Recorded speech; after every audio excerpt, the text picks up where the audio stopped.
Hello everyone, GeneralApple here, and welcome back to another Ghostpia video. And on the last part, we actually tried to find a job as Sayoko, and we were terribly unsuccessful.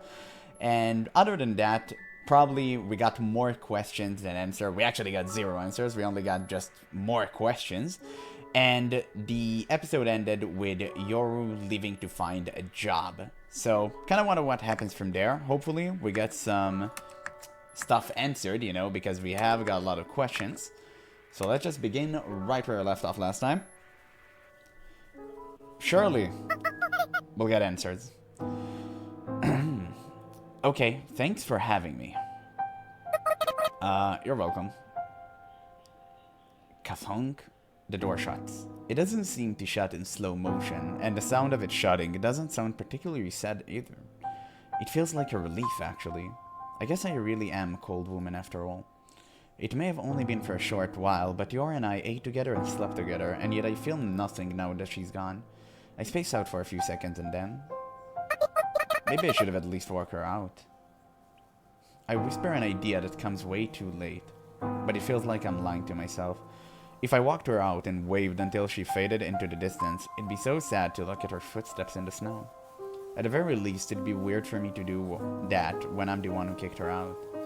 It'd all be almost hypocritical, like I'm hiding my true feelings or something. My true feeling? That's right, I wanted Yoru to leave. It's not like I particularly enjoyed how I lived before. Yoru moved in, but it's way better than living with someone who's loud all the time.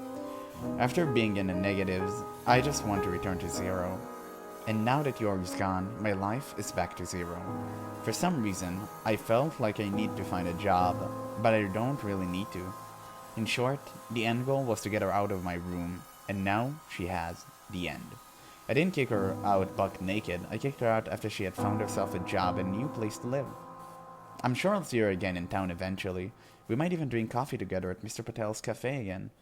Maybe Yoru would vent about work, maybe Pacifica and Anya will be there too and sympathize with her, and maybe the 3 of them will laugh.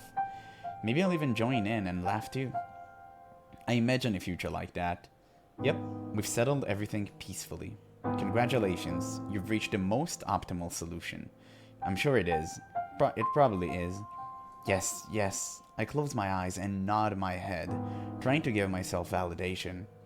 Yes, yes, yes, yes. The repeated nodding of my head makes me want to go lie down for a bit. Yes, you should go to sleep. Maybe that'll cheer me up a little. That's right. Once I cheer up, I can go talk to Pacifica and Anya. Yes. My eyes snap open when the doorbell rings. I'm already up on my feet before I know it. Yoru? I feel irritated even as I reach out for a doorknob and open the door. Oh, it's him again. Exactly. Exactly what, exactly? Standing there is the elderly man from way back when, which, as expected, is exactly the opposite of what I expected. I can barely remember things about Pacifica, Anya, and even myself, and yet I quickly remember this elderly man. I know it's due to recency bias, but it still stings. I'm here to apply for the position of a roommate. He smells like dirt, sweat, and a tinge of excrement. Ooh. I furrow my eyebrows at the sudden affront on my lungs. Simply put, I heard there was an opening in this room. It's dangerous for a girlie to be living all by her lonesome, so I'll move in to help ya. No thanks. It's clear that he's not in the right mind. Plus, he's got a knack at getting under my skin. Luckily, he doesn't seem to realize it himself. What's the matter? You hate strong men or something? From what I reckon, handsome men get tax benefits. Act now, and I'll throw in one of those cricket things. He pulls some weird giant spatula-looking things out of his pocket and starts swinging around, only for it to slip out of his hands. I see it fly towards the stairs out of the corner of my eye. I originally lived by myself, so I don't need a roommate. I need to drive him away quickly before this becomes another bad experience. I've had enough of those. No dad, of course. The elderly man suddenly softened his speech. I knew you were all by your lonesome this whole time, little missy, and I know you're no longer alone no more. You changed for good. There ain't no going back to how you were, little missy. Now that I know you're about the holes in your heart, you can no longer exist by your lonesome. The elderly man speaks matter-of-factly as he strokes his beard. He accurately describes my current situation, objectively and without emotion. He reminds me of one of my college professors. I wonder how he's doing. Wait, have I even gone to college? I think you're just like me, little missy. Your holes are my holes, and I've come to fill your hole. Hole? You mean? Yes, sir. Your hole. He suddenly shouts and makes an exaggerated gesture as he continues. A fine metaphor if I do say so myself. I didn't prepare no script, but then fine words if I do say so myself. We are holes. Holes crudely dug out and crudely filled back up. We are holes. A crudely filled hole looks good, but it ain't the real thing, and it ain't got much of purpose. But either way, it's still here. Holes. Well, sure enough, I do feel some holes have been poked into me. I have to admit, I do feel pretty hurt. Even if getting filled back up doesn't fix everything, it's still a relief just to exist, ain't it? I understand you, little missy. The two of us ain't that different after all. I'm very afraid right now, and the truth is, it'd be really reassuring if you were by my side. Why did I open my big mouth and drive her away? Wait, no, all I did was pout a bit. Honestly, why was that enough to make her leave? Damn it, that Ingrid shit. I'll give her a piece of my mind. No, I don't mean that. I don't mean that at all. You really don't remember where you came from, little missy. That's another hole. Please, don't leave me by myself. In other words, the only thing that can fill your holes is someone else with holes like me. That way I can fill my own holes too. If being a loner is my style, then I should at least repent and ask for forgiveness. Can't you get yourself ready to see her again? I quickly back away when I realized the elderly man's grabbing my shoulder. I thought I'd shake him off, but his grip is stronger than I expected, so I just end up stumbling slightly. Let me go. I need to see Yoru again. No, I'm never letting go of you again. Cut it out already. When the man gets up in my face, I can't help but shut my eyes. What does he want with me? If he's here, then that means he knows where I live, which means I've got no place to run. My beloved, precious. If this goes on any longer, I might as well... Oh, it's low. Marzipan, what? I open my eyes at the sound of elderly men death throes. What's with the old men and filling holes? If you're that lonely, then fill your holes with pudding cups or something. Before my eyes is the elderly man bleeding from the head, and Lo holding a bat of some sort. It hasn't even been a week, so I easily recall her name. I'm honestly glad that I still remember. Oh, it's Lo, remember? I do remember. That's your nickname, right? And you live in this room above mine. I've forgotten her real name, but I guess that's no big deal. Alright, I mean, I want to say thanks. I failed to thank her properly, but I'm used to being a failure. In any case, the most important thing is that I'm free from the elderly man now. Are you okay? It didn't hurt you or anything, did he? Okay. I try to show her just how energetic I am, but it comes out awkwardly. Lo giggles. Well, I guess that wasn't a complete failure then. Seeing Lo smile cheers me up a little too. Good. Be careful of perverts, okay? Oh, don't worry, I'll do something about him. He stinks. Oh. Okay, thank you so much. No problem. You and Yoru come visit sometimes, okay? Lo goes down the stairs, dragging the elderly man behind her. The man leaves behind a trail of blood. I'll come by when I've got the chance. I murmur a small reply. Jesus, taking it so casually. Well, I guess he will respond at the garbage dump.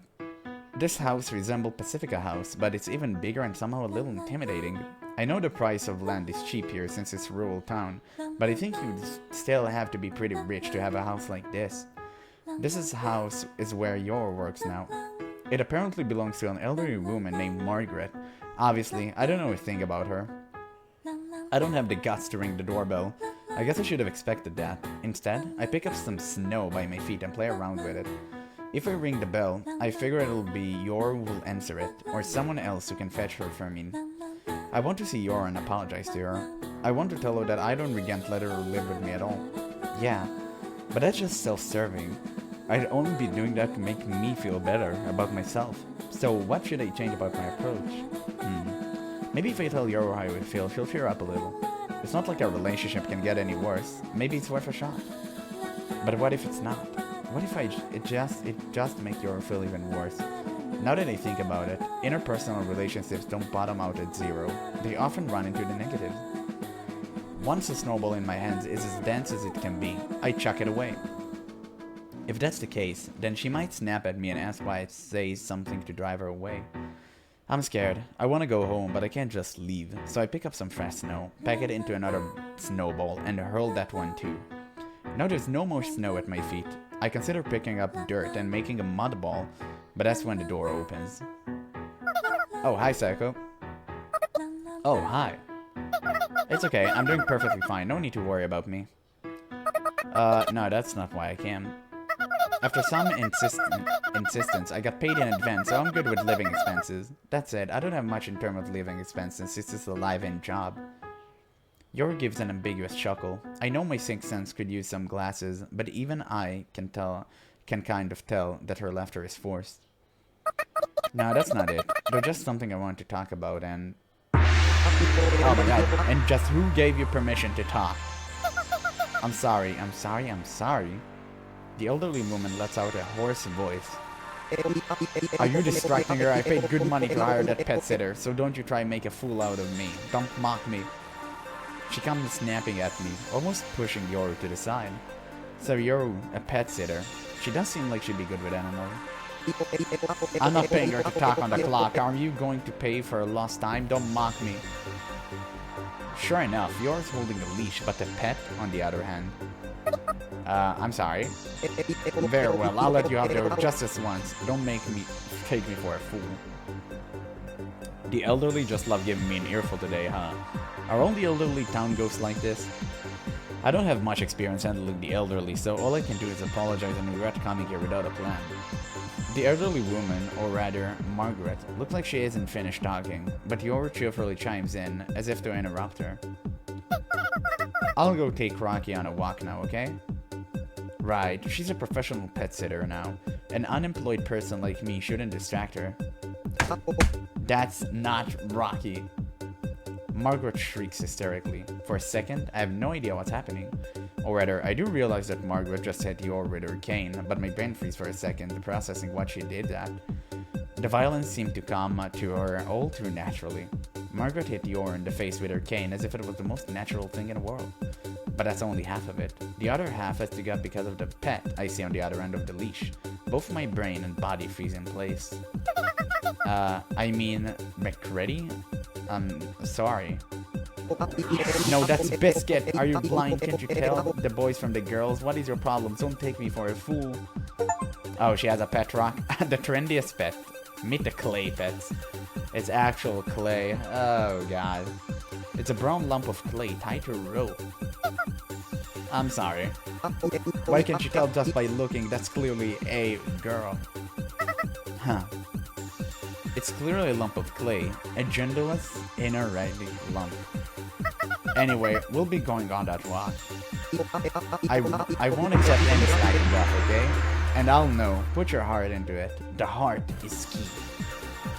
If it weren't for your whispering, let's go, I probably would have been stuck standing there in shock of the bizarre situation. Alright. Are these gnomes? I follow after Yoru since she walks several steps dragging along Biscuit, or rather, the lump of clay on a string. So, about Biscuit. This is just a lump of clay. Yoru nonchalantly states the obvious. There are others like it, but Miss Margaret says she can tell them apart. There are others? Yeah, Miss Margaret takes care of about 100 of them in total, and they all have names, but she says it's hard for her to walk them all. 100. It's nowhere near 1025, but that's still a lot of pets. But why is she naming lumps of clay instead of keeping them as pets? They don't eat, they don't poop, and they don't bark either. What a groundbreaking pet these pet clays are. Huh. Was I thinking out loud again? I'm psychic. Yoro playfully continues. My job is to walk them all, and help Miss Margaret around the house too. Wouldn't it be more efficient to walk them all at once? It's the heart, apparently. The heart? Yeah, apparently walking them all at once is a proof of being heartless, and it'd be bad influence. It's a bad influence on pet Clay? I don't get it. I know, right? But I got money and a place to live, so I'll do my best. I'm quite good at menial jobs like this anyway. But she hit you with a cane. An old lady's not strong enough to kill me. But still, she's treating you like a slave, isn't she? You should quit. Dragging around lumps of clay all day isn't proper work. I can't. I got paid plenty in advance and I already bought several things. That'd be skipping the bill. Let me take care of it. I'll thrust something sharp into her and then... I stumble over my words, then I stumble to the ground. This isn't work. All I'm capable of is terror and destruction. That's not what Yori needs right now. She's chosen to live in this town as one of its town ghosts. To live among us in peace, with her own role to play. Thank you. I'm glad you care about me.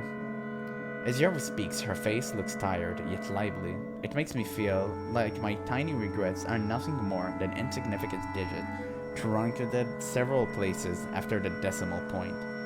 So, I decided not to say anything. Yori is independent now, so I need to be independent too. By the way, about how deep in debt are you? Despite my decision to be independent, I stubbornly asked that question. I ask because I figure if I can find work for myself and save enough money, maybe I can take her back, or at the very least, get her a more decent job. It wouldn't be bad to work towards a goal like that. Yori starts counting out the money on her fingers. Eve. Yori comes up with a figure that far exceeds my expectations. It's enough money to buy 2 decent cars, or 1 good car. What did you use that money on? Several things. I figured I might as well since I've got nowhere else to go, so I splurged a little. Aw, oh, come on.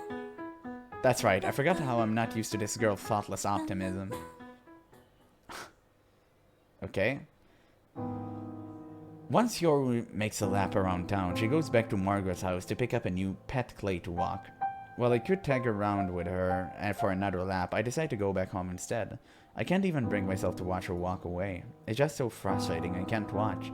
If I did, I'm sure I'd start plotting ways to physically persuade that elderly woman.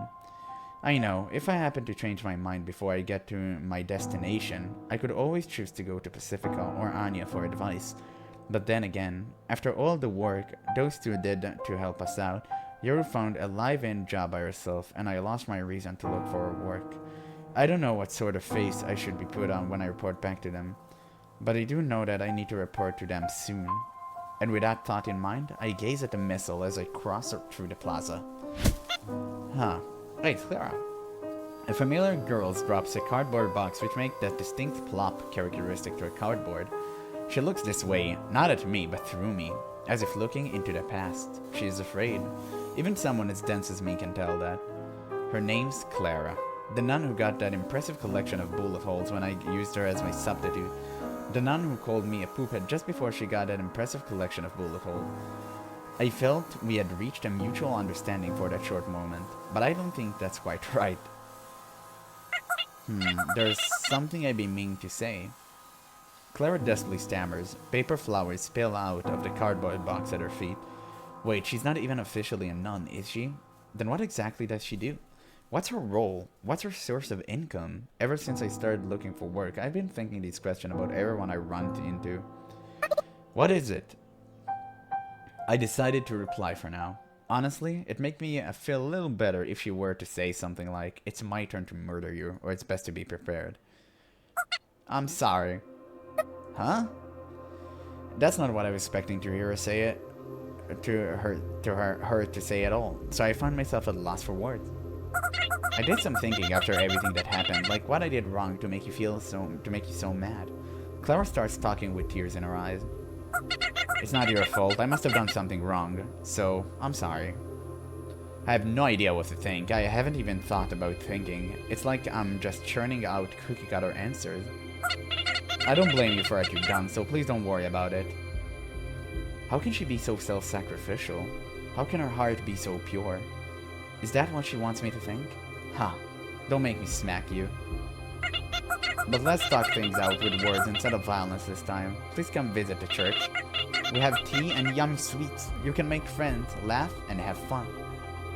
The ideal girl speaks of her ideal with the idyllic look on her face. Give me a break. None of that stuff is what I need. My boundless rage actually calms me down. It also gives me a sudden flash of inspiration. My thought freeze over and become clear, like ice free of any impurity. Oh. You're right, Clara. I'm sorry about what I did earlier. I hug Clara. Her body stiffens for the first few seconds, but she relaxes soon enough. Clara's small and smells like sweet-scented candle you'd buy at a cozy general store. For now, I wipe the snow off my hands on the back of her coat. I'm so relieved to hear her say that. Let's be friends from now on. I act out the cookie-cutter answer she wants to hear. It's as if there is no Sayoko nor Clara's here. It's if just two actors out of an ideal script in the center of the plaza. I'm so happy. My love finally got through you, right? Yes, that's right, Clara. By the way, I'm in a bit of trouble now, you see? Oh, I can help. I thank her and let go, ending our embrace. The sweet smell fades into the distance, giving my lungs a bit of relief. You see, I place a hand on Clara's shoulder and give her the most troubled look I can muster. I peer into her pale eyes and establish firm eye contact. In fact, my role here is pitiful person in need of help, and your role is someone who can give me that help. You understand? It's about money, you see? Money? I give her a truthful story about the current state of affairs. I make sure to highlight how yours being unfairly treated like a slave at her job, and I don't forget to mention how she's being subjugated to casual violence. I further emphasize those 2 points. No way, poor Yoru. So I want to help you repay her debts, but it's too large of a sum for me alone. I put more force into my grip on her shoulder. Ah man, we're actually buttering her up. I try, but fail to cry on command. It was worth a shot though. So help me pay for half so we can reclaim your freedom. Look at the face. I think I pulled it off. Huh? You're my only hope. I squeeze out the most pitiful voice I can muster. I need you. Keep going. You're the only one I can talk to. More. Sister. Now for the finishing touch. Let's work together for the first time. Okay, let's do this. Oh god. Ah, too easy. I do feel sorry for her, but any time spent wondering about how she feels is time wasted. What good can come out of that anyway? You wouldn't wonder about how the numbers you type into a spreadsheet feel. Same thing. I will try. How much money do I need to bring? Okay, first, don't be alarmed when I tell you the amount. I tell her half of the necessary amount. Times 2. In other words, the full amount, reducing the amount of work I have to do to 0. It's not that I don't want to work, it's just that it feels right for Clara to pay up that much. I'm sure if I told Pacifica and Anya about it. Nice, but it'd be even nicer if you double that amount. You're a friend I can be proud of. Yep, that's what Pacifica and Anya in my mind are saying. Is that a malicious scam? Perhaps, but Clara must think she reformed me and that I trust her enough to share my concerns with her. And what's the ideal response that an ideal girl should make? I'm sure you know what you must do, Clara. I understand. Also, don't tell anyone else. This is for your ears only. It's our little secret. But wouldn't it be better to get a lot of people to help? We can't. Listen, if you betray me, I might get violent again like last time. I think I feel Clara's shoulders stiffen when she heard the word last time. She hasn't forgotten the terror. I think it's far easier to forget things you love and happiness than it is to forget terror. Terror dulls your decision-making skills, and Clara already dull as it is, which I guess is why I'm able to handle her so easily. But I don't have that much money. We should really get more people to help. Don't say a word to anyone. I shoot a piercing gaze through Clara's big, bewildered eyes. But I've never even seen that much money. Oh. Clara? No, it's nothing. That money is off limits. I hug Clara tight as she murmurs those words, just like Pacifica once did. Then I whisper in her ear, "Say, Clara, we're friends, aren't we? We've forgiven each other. We're almost the same age. We're true friends forever, aren't we?" I randomly say whatever words might make Clara happy, as if I'm trying to find a specific website on a search engine. "We sure are." Clara's body trembles slightly. I don't know if it's what I said, or if my breath simply tickled her ear. Either way, it doesn't matter. Once this whole incident is over, let's plan out all the things we can do together. Clara starts squirming more and more in my embrace. Just think of all the things we can do. I can't wait for us to plan everything out. Together, of course, just the two of us in my room, a sleepover. We'll be together until morning. And even so, I neither strengthen nor loosen my grasp on her. And if the embrace were completely natural.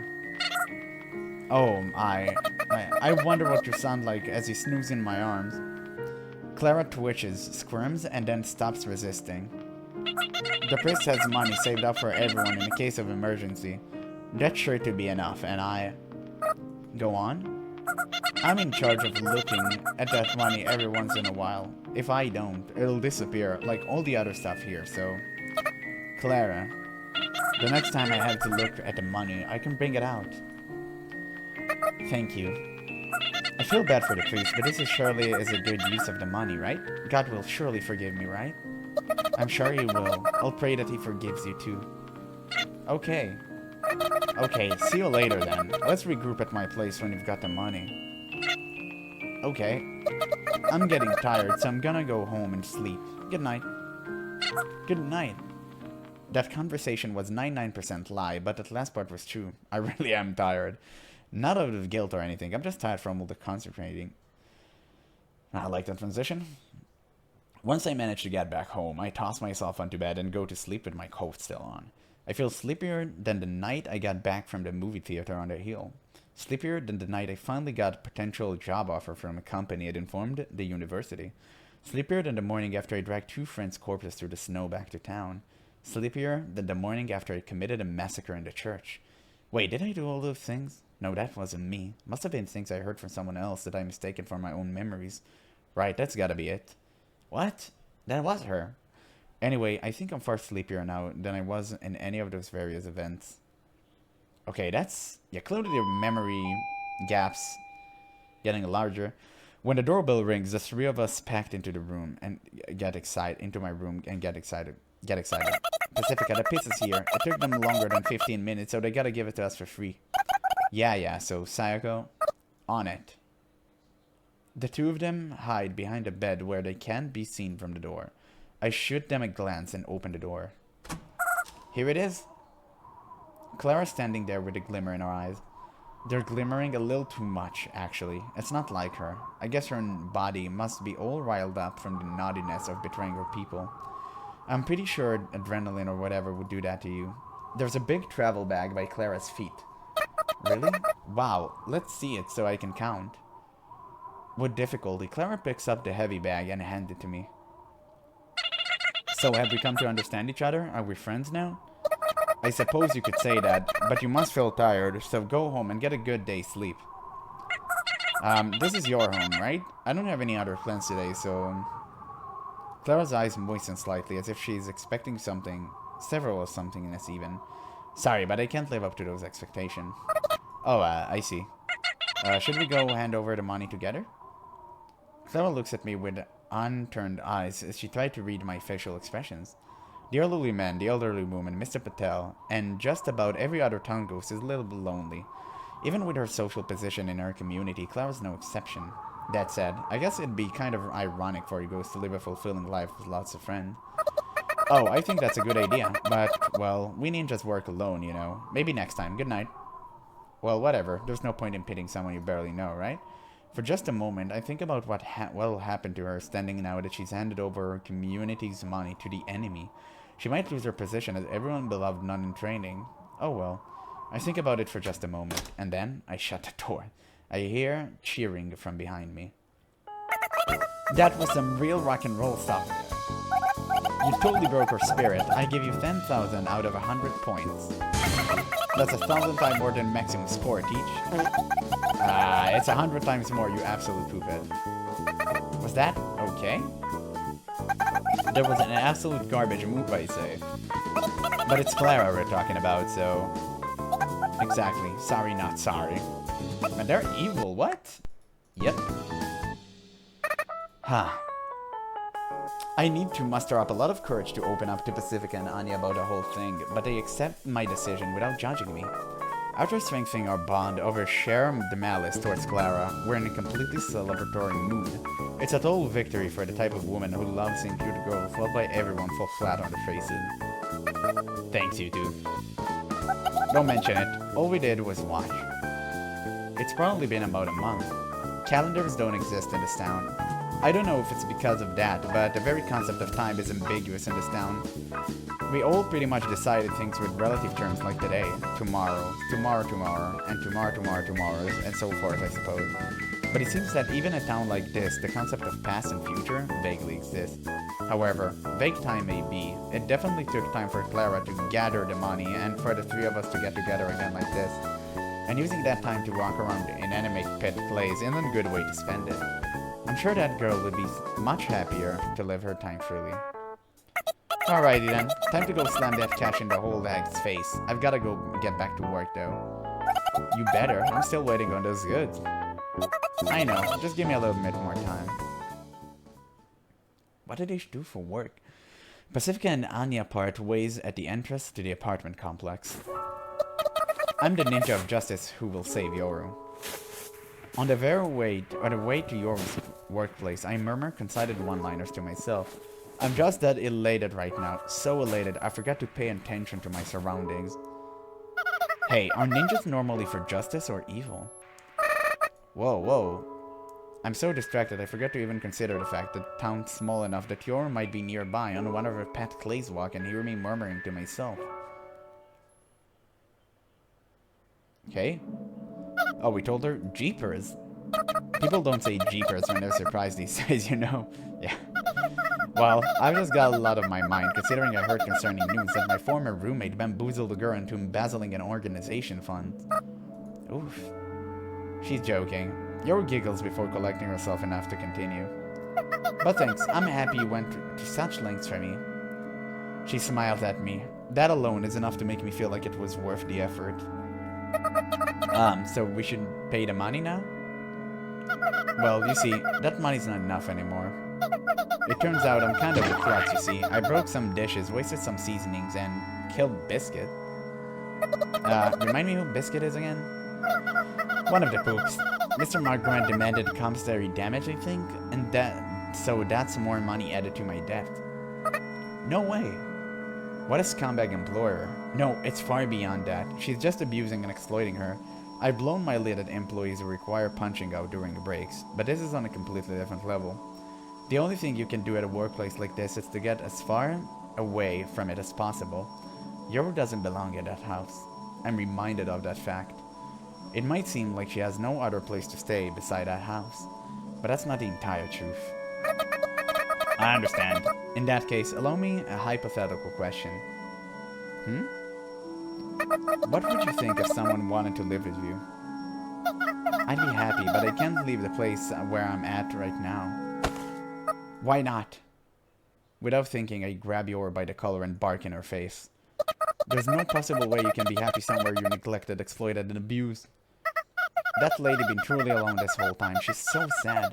Sure, she's incontinent, and she stinks, and she makes no sense. But I think I can understand why she's turned out this way. Incontent. You think you can fix that person? No, I don't think I can fix her, but even if I can't heal her, maybe I can alleviate her pain. In that sense, I don't think it's entirely meaningless for me to be there. That doesn't solve anything. Now, instead of having one unhappy person, we've got two. There are tons of unhappy people. What difference does one more make? That's not the point. I don't think it's a bad idea to confront sadness rather than pretend that everything's okay. That's why I think this town is a good place. Is that why you came to this town, Yoru? Is that your goal? I don't have a goal, just like you, Sako. But I do. You have a goal? Yeah, and that goal is to live with you back in that room. We're ghosts. Hollow specters. We're so empty, we often lose sight of the very fact that we're ghosts. To live with you and grumble about my cramped bed, and to meet up with friends every now and then to joke around like idiots. And if I'm hollow, then I'm free to fill the void with whatever the hell I want. But you just... I can even fill the void with downright lies if I see fit. I gently place my finger on yours forehead. That's right, I just made up that goal on the spot. I also made up your name on the spot, so it's just a little late to sweat the small stuff like that, you know? Yours smiles awkwardly and giggles, as if she can't find a reason to argue with me there. Looks like you finally admit it now, huh? Yours copies me and places her index finger on my forehead as well. If I tell you to get down, okay? What? Yo, long time no see. Actually, I guess it hasn't been that long. I feel so old. My sense of time has got so vague lately. That was a close one the other day, huh? You okay? I need guns. What? Huh? Lots of guns. I just say that as I slam the blood and mud-stained paper bills I stole from the usual men onto the counter. Why do I get the feeling you're using blood money to spill more blood? Do you hate that sort of thing? Lo lets out a big sigh, but it doesn't feel like a sigh of disgust at all. I love it. I'll take all your bullets too. Woohoo! Okay, I carry all the guns my money could buy as I run towards the old lady Margaret's house. My feet feel so light. I think to myself as I run. Something like this happened once before, long ago, or was it more recently? In the end, I guess I got no way to fear without resorting to violence. Some people force their will upon reality against their desires of others using power, pain, and despair. If I came across someone like that, I'd probably despise them. I hate their guns, but I feel like I've been enduring something like this the whole time, and I hate it. I guess I'm worthless after all. Yourself chose to stay in a place like that, so it shouldn't be that good enough for me. I noticed that I stopped running. How long have I been standing still? I spent several seconds cursing myself for not even knowing what exactly it is that I want to do. I know full well that what I'm doing isn't right. I mutter those words before dashing off once again. And that's why I have to do it. I don't slow down. In fact, I speed up, but my feet feel incredibly heavy. Oh, okay. So she's going to kill the old lady? Think curtains are drawn on the other side of the window. They probably serve to protect the inside from the cold, but they also prevent me from seeing what's going on inside. But regardless, this is the optimal point of entry for home invasion. That's the conclusion I've come to after scoping the house out for a while. This is probably the living room window. If yours is right, then this is where Margaret watches TV all day. If I shout and shoot the glass window... Okay, I gotta finish things up in a second or less. Cherry Moya? What? I break through the cracked glass and jump inside. The air is humid and contaminated by the stench of human waste and clay. As soon as the foul odor hits my nose, I'm already yelling my next line. Get down! When I pull the trigger, all I experience is a loud sound and the force of recoil. What? But what anyone on the opposite side of the barrel experiences is a horizontal sweep of fully automatic gunfire. I was misled. Accidentally turned your into Swiss cheese. What an achievement. Kiwi. Oh, come on.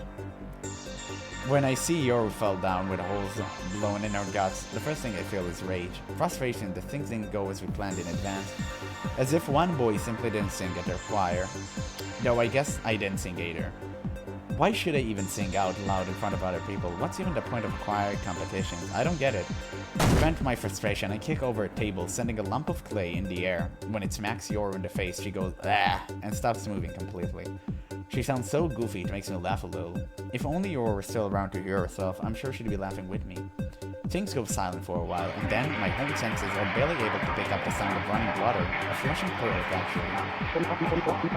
What did you break this time? You thought I wouldn't notice, didn't you? Don't take me for a fool.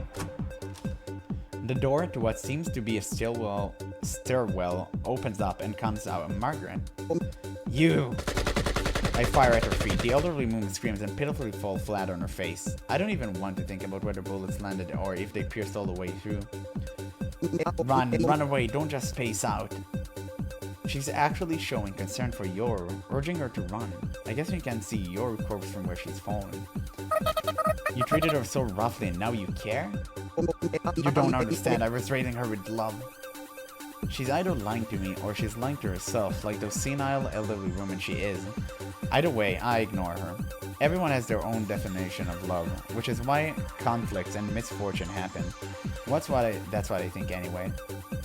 She was such a kind, gentle, good girl, always by my side. The first kid I ever wanted to succeed me. I'm sure she could inherit what my generation accomplished. By sharing my hardship, she could become just like me. After saying that, the elderly woman bends backward as far as she can to lift her upper body and lets out an anguished groan. As if she's trying to get her voice heard by someone, but she can't bend backward for long. I guess the pain of being shot is far too much for her to bear. How dare you speak of love when you never even considered how she feels? I look down upon the woman, both literally and figuratively, as she groans in pain. I guess I'm getting emotional because of the extraneous thought that if anyone else were to see my attempt at rescuing Yoru, you'd have a hard time understanding where I'm coming from. Do you think that girl had any choice but to accept my love? The elderly woman creeps on the floor as she speaks. That girl only has me, and I only have that girl. The meaning of those two worlds catches me off guard a bit, and probably not in a good way. Oh, she pulled out a Glock. Nice. The elderly woman pulls a gun out of her pocket. A shock runs through my body as I fall backwards. I half-consciously pull the trigger on my rifle. Every sound seems delayed as it reaches my ears, though perhaps my senses are just oddly sensitive. Around the same time as my shoulders hit the carpet, the elderly woman lets out a groan. I guess I actually hit her with a shot in the dark. I feel something soft underneath my head. At first I think it's poop, but maybe it's just clay, or maybe it's really poop. Gross. The text in this game is so weird. It is so weird. There are several things I want to make sure of right now, but it doesn't look like I can. And that's because I'm quickly losing consciousness. I'm close to death even. That elderly woman got some skills, huh? I guess every woman in this town is tough. Every last one of you takes me for a fool, but you know what? I've got a mind of my own. I take proper care of my pets. I even pay my taxes. I hear her shrill voice, ranting and wheezing. I bet before long, she's gonna die of bloodlust of herself. But my death's gonna be overwhelmingly quicker than hers. The voice from above must be heard. You think you can just be a big shot who can defy the missile voice from above? Don't take me for a fool. You're a fool, you damn criminal. Okay, we finally got one piece of information. Thank God. After all this nonsense. What? If I experience every sort of death I can imagine, will that allow me to escape from this place? The strange thought comes to mind, and as soon as I think, yeah, no thanks, my consciousness fades away. Okay, we got one piece of information. You see, I've been vaguely awake for a little while, but my consciousness only starts to clearly form when I hear voices talking from afar. Voices. I know these voices. I realize that voices belong to the scavengers, and that realization serves as a spark, or an electromotive force, or something that sets my thoughts into motion. Oh, you're awake. We're at the garbage dump, I assume? Yes? When I get up reflexively but slowly, you're there. If I tell you to get down, okay? That's why you ended up getting hit. I grumble a complaint. Oh, that's what you meant by get down? What else could I have meant? Well... Ha! Yor suddenly peers into my eyes as if she just realized something important. What is it? I guess I'm not a good listener, huh? Ha! I let out a dry laugh, but not in a bad way or anything. I see. Well, the first step is to solving the problem is to acknowledge that there is a problem. Oh, you sound just like a counselor, Sayako. Thanks to Yor, I'm able to let out a proper laugh this time. She laughs too. Honestly, I think we're acting a little lighthearted for people whose hearts just stop. The scavengers wave and call out to us when they notice our voices. They seem a little spooked at first, but Yor smoothly tells them we were just on a walk. She's an amazing talker, just a terrible listener. Huh. I interrupt before any ideal chatter can start again. Can you give us a ride back home when you're finished with work? Sayako. Yor tries to interrupt, but I keep going. And by home, I mean our home. Yor looks at me like she can't believe what I just said. A look of surprise mixed with joy. I feel a sense of desire. A desire for what, exactly? Material wealth? Food? Attention? Maybe something else. I do feel a little proud of myself too, of course. Yeah, I don't mind, but...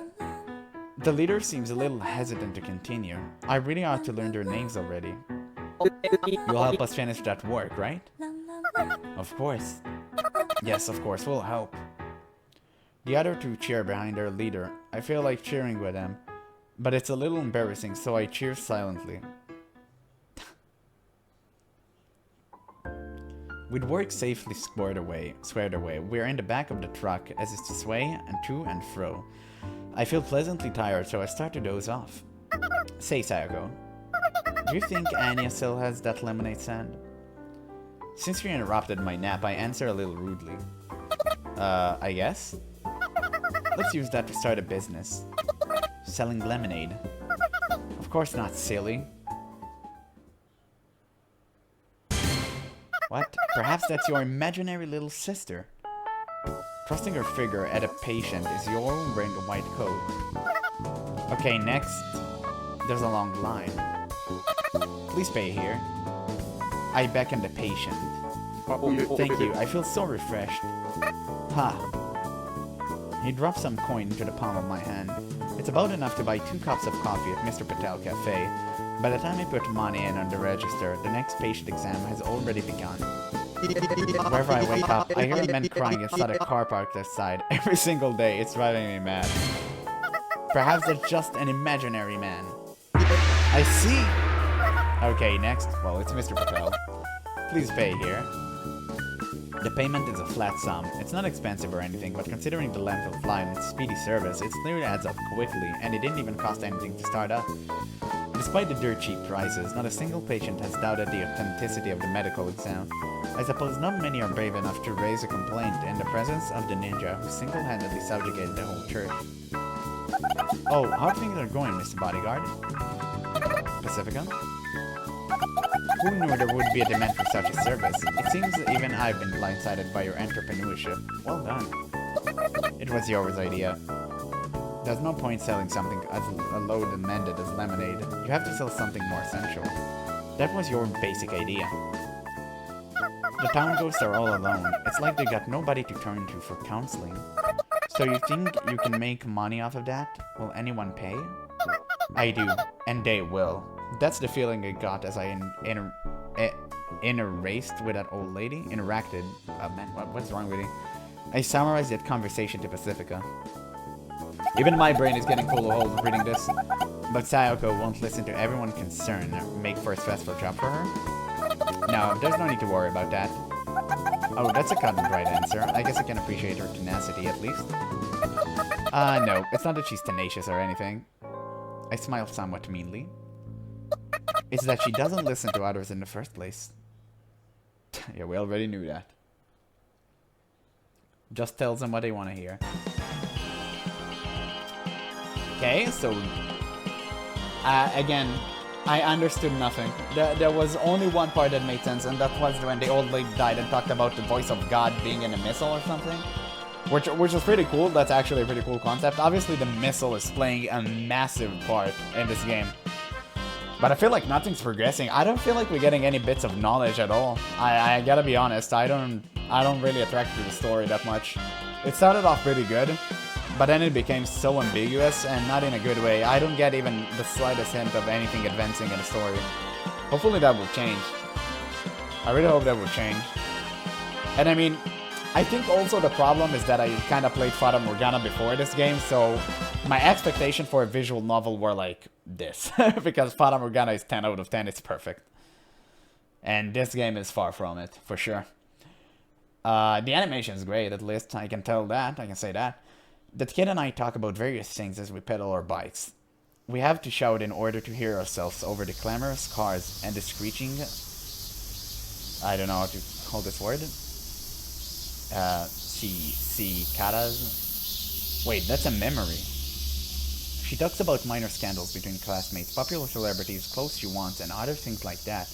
Topics that don't really feel relevant to me. It's like, We live in two different worlds, huh? She's popular, even with the boys. During break times, she talks so loudly with friends, it's almost like a competition or something. Well, nobody ever steps up to anyone in her group. Her voice is especially influential. It's almost like any kid who opposes her get immediately crushed by her followers. At school, she's like a mafia boss straight out of a movie.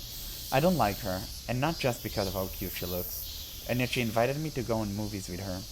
But she's the same kid I've been with ever since kindergarten. The same kid who was so happy we were put into the same class when we moved up to the elementary school.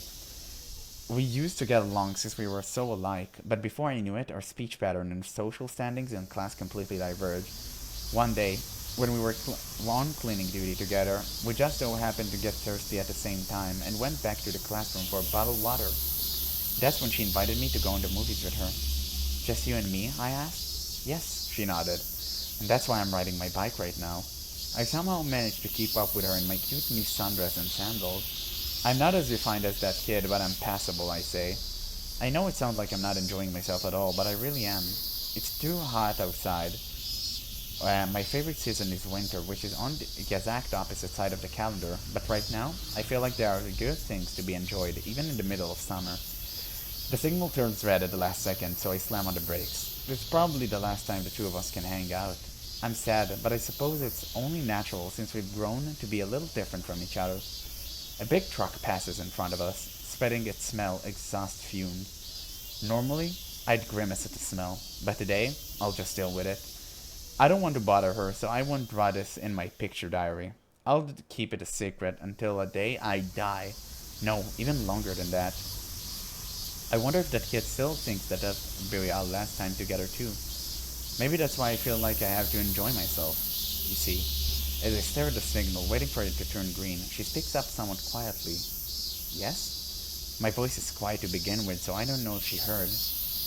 It looks like I'm going to the movies with Hasegawa next week. That's amazing. It's not really that amazing. She blushes. Hasegawa, he's an athlete and a sort of a leader among the boys. I think he's the right fit for going to the movies with her. So, is today like a practice run for that date? She opens her big eyes even wider. She probably wasn't expecting me to say that. She lets out a spontaneous giggle. Maybe I said something I shouldn't have. If I had said it in the classroom, my school life would be in jeopardy starting the next day. But she smiles as if to tell me there's no need to worry about anything like that right now. Dunno. I see. The signal turned green. I start pedaling. I hope it goes well for you. I give her some lazy words of encouragement. You really think so? Not really. You know, you've always had a habit of saying things you don't really mean. This is probably the last time we'll hang out together. Nothing will change that fact, but I already think, so what? Okay. That was interesting. We got a little glimpse to her past, maybe? Oh, hello, Father. I can't remember the last time you were the one who called me. How can I help you? We need to talk business. What do you have a complaint about my business this late in the game? No, I want you to deal with that ninja. Now? I thought you would given up by now. That's none of your business. Well, I suppose your men are useless after all. Indeed, that's why I need your help. Well, yes, it wouldn't be a child play, for me, that is. I have just everything I need ready. Yeah, this is Pacifica, I'm pretty sure. Since I've allowed you to do whatever you please not until now, I assumed you'd agree to my request without a moment's hesitation. Yeah, it's her. Very well, but in return? I know. So Pacifica wants us dead. And she's pretending to be our friend. Alright. That is something. Oh, that's the end of episode 3? I thought it'd be longer than that. Okay, wow, that was quite the ending, huh? The day I was lonely together with her. Interesting. Alright. Yeah, as I said, I would split this into 2 parts. Didn't expect it to end. I thought it would be more for some reason. But maybe... Okay. You know what? Sure. Yeah, as usual, I did not understand the thing. Towards the end, it always goes the same thing. Like, 90% of the game, it's unimaginable, ununderstandable. Just something that I can't understand. like gibberish and random words, and for some reason they like to say poop a lot. I don't know why. And at the very end of the chapter, like, they say something important which keeps me intrigued. So I really hope the game will pick up, because I'm really confused. I'm in the dark here. I truly don't understand. And I want to understand, because this game seems to have a pretty nice setup. I really want to know what's going the hell on with this ghost sound. So hopefully they will pick up on the story in that regard. But other than that, yeah, that will be all for today. So tomorrow we're going to continue straight from episode 4. But that's all for now. So again, if you guys enjoyed this video, make sure to leave a like and subscribe for more content. But that's all for now. So thank you guys so much for watching, and I'll catch you on the next one.